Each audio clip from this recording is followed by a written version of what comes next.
All right, good morning, everybody. This is Stephen from Pravada. I just want to thank you all for joining us this morning. Today we'll be speaking with Bill Kelly. He's an estate planning attorney with the MetLife Wealth Advisory Group, and he's going to talk to us about the opportunities created by the Tax Relief Act of 2010. If you have any questions, you can type them in the chat box. Otherwise, we'll have a little time at the end to ask questions, and without further delay, I'll hand it over to Bill. Thank you, Stephen. Again, I'd like to thank everybody for tuning in today, and we're going to talk about some of the changes. Congress at the end of December enacted a new tax law, and it affects both income and estate taxes, and we're going to talk a little bit about that, and hopefully if you have any questions, we'll try and answer those as well. This is kind of the agenda of what we're going to be talking about for the next few minutes while we're together. We're going to talk a little bit about, what is this new tax law and some of the opportunities that it creates. A lot of the conversation has been around the estate tax aspects of the new tax law, but there's actually more on the income tax side than there is on the estate tax side. One of the phrases that you may have heard lately or certainly are going to hear for the next 2 years is, we want to talk to all of our high net worth clients about this window of opportunity that they have for 2011 and 2012, and that's going to be one of the the key things that we want to talk about. Any high net worth client, they have an opportunity to give away a lot of money, much more than they ever have before, and we don't want them to miss that opportunity. We don't want the window to close on them before they have a chance to take advantage of it. And with all of the uncertainty in estate planning, we want to talk a little bit about, what can you do to take control of it instead of just waiting for Congress to act? Because a lot of our, again, high net worth clients, our very best clients, they've been kind of, let's not do anything, let's wait, let's see what Congress does, and that doesn't seem to be working out too well as a long-term strategy. What's the new tax law? Well, the new tax law, it has this long name, the Tax Relief Unemployment Insurance Reauthorization and Jobs Creation Act of 2010. And that doesn't lend itself to a nice short acronym like we have in the past. So most people just refer to this as the Tax Relief Act or TRA 2010. And that's the shortest acronym that I've seen out there. So a lot of us talk about it as TRA 2010, and what it does is it extends the so-called Bush tax cuts, and those were really part of 2 pieces of legislation, one in 2001, the Economic Growth and Tax Relief Reconciliation Act, and then the 2003, the Jobs and Growth Tax Relief Reconciliation Act. So most of the Bush tax cuts have been extended, which is good for really us and for all of our clients. The income tax provisions, just a quick summary of those. The rates were scheduled to go up on 1/1 of 2011, so that the top tax rate would have gone to 39.6%. And one of the good things about the tax law that was passed last year is that the rates stay at their current lower rates. So, this is the same rate that we had last year, and it's been extended for this year and next year. And so instead of the top rate being 39.6, it's only 35, and we still have a 10% lowest bracket, and that would have gone away, had the law been had the law expired or had there been a sunset on the old law.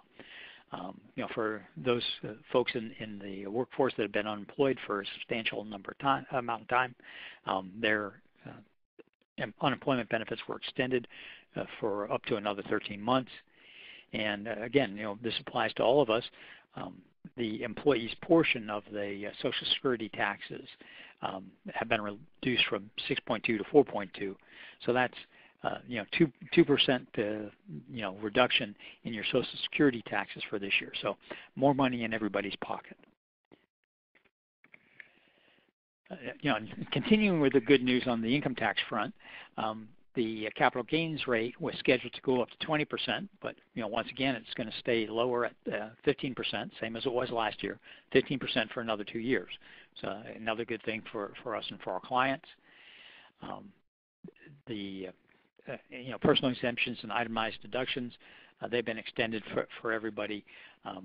if we go way back, if the law sunsetted, if you were a higher income taxpayer, there would be some phase outs on those.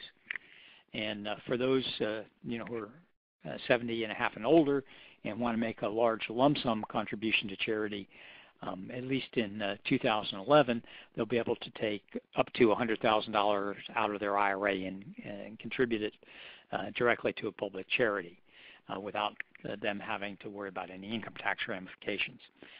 That particular provision usually is a short-term bill from the Congress. Again, it's pretty short term. It's only good for this year, but Congress has had a habit of every year or every 2 years, whatever was necessary, coming out with another bill just to extend it for another year or two. And so there's a good chance that if they don't take advantage of it this year, they'll be able to do it next year. Or, they might be able to do it this year and next year if Congress acts. One of the key things that, we have to keep reminding our clients is that, this is only a 2-year piece of legislation. If Congress doesn't do anything between now and the end of 2012, all of the income tax rates go up, and all of the good news on the estate planning front that we're going to talk about, that all goes away. And so the last piece of legislation, going back to 2002, 2003, that gave us about an 8-year time horizon where we kind of knew what the laws were going to be, and we could do some longer-term planning because we had a kind of a view as to what it was going to be for the next 8 or so years. Now we only have a 2-year time horizon, and that doesn't give you a whole lot of time to implement your plan. So clients have to be on top of their planning. They have to meet with their attorneys and their CPAs, whoever their tax advisors are, and decide what they want to do. The other thing is that on the estate tax front, for example, where the rates are at historic lows, they really can't rely on that lasting forever. They really need to understand that there's a very good chance that all these favorable tax situations are going to go away in 2 years, and so it's really a good idea for them to act now over the next 2 years instead of just waiting around for Congress to finally make up its mind.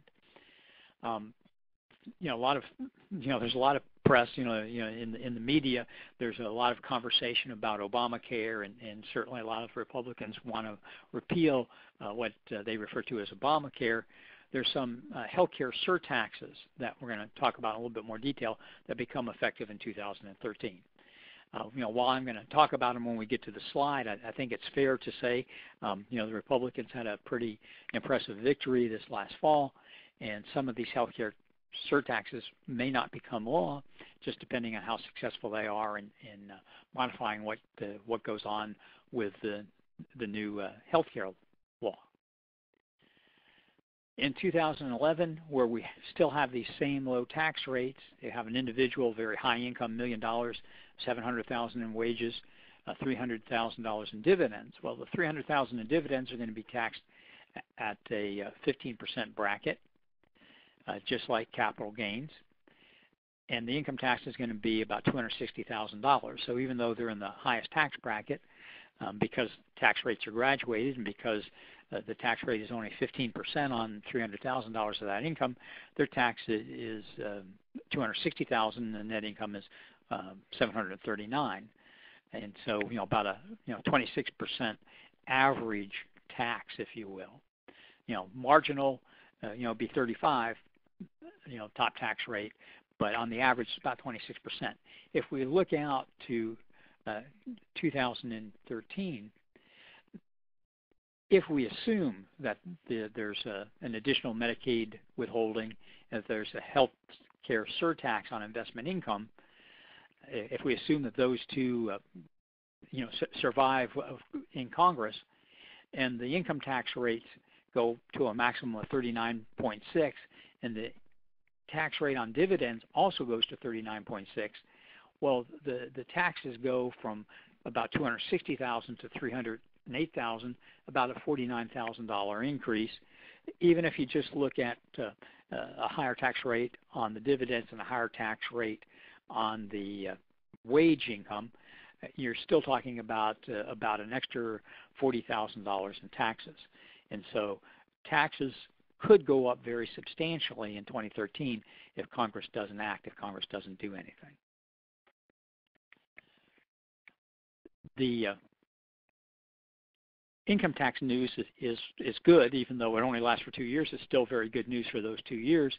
But we also have some very good news on the estate tax front. But again, this is only in the next 2 years. And, we're going to talk about on the next 4 slides, we're going to talk about the increase in the exemption and the decrease in the top tax rate.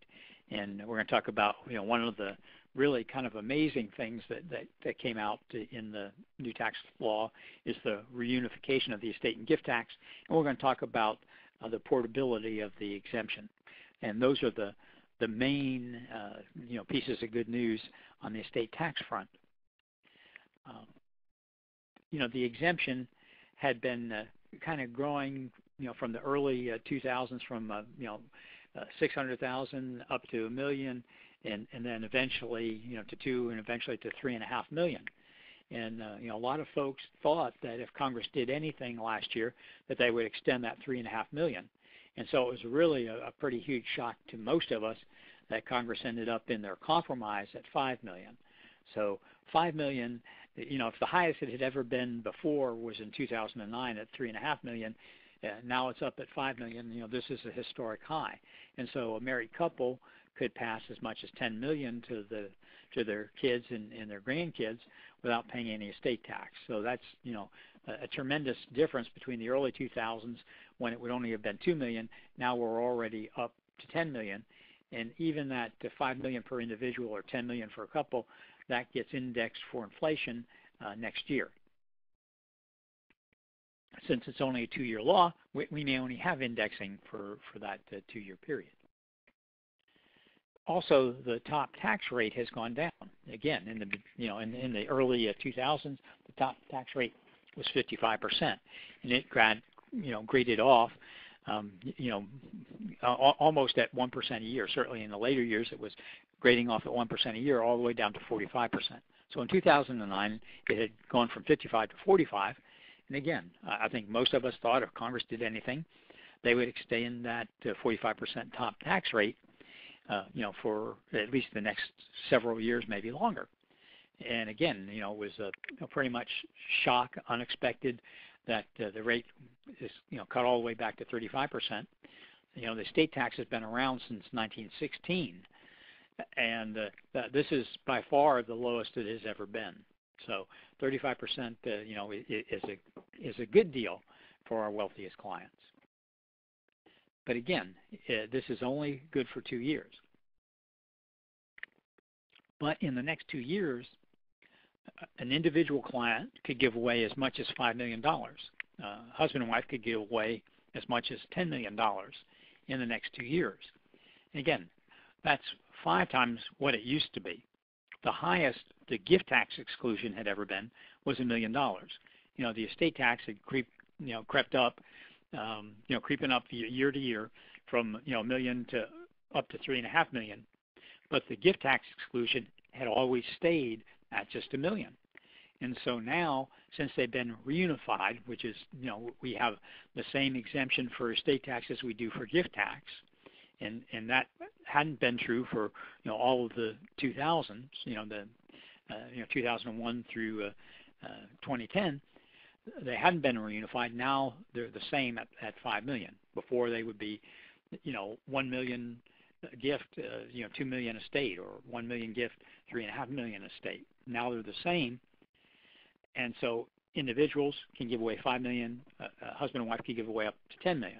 And even if the husband and wife had each given away their million in prior years, that would still leave each one of them with 4 million that they could give away. So worst case scenario for a client this year, for again, a ultra high net worth client, is either this year or next year, they could give away as much as $4 million if they'd already given away $1 million.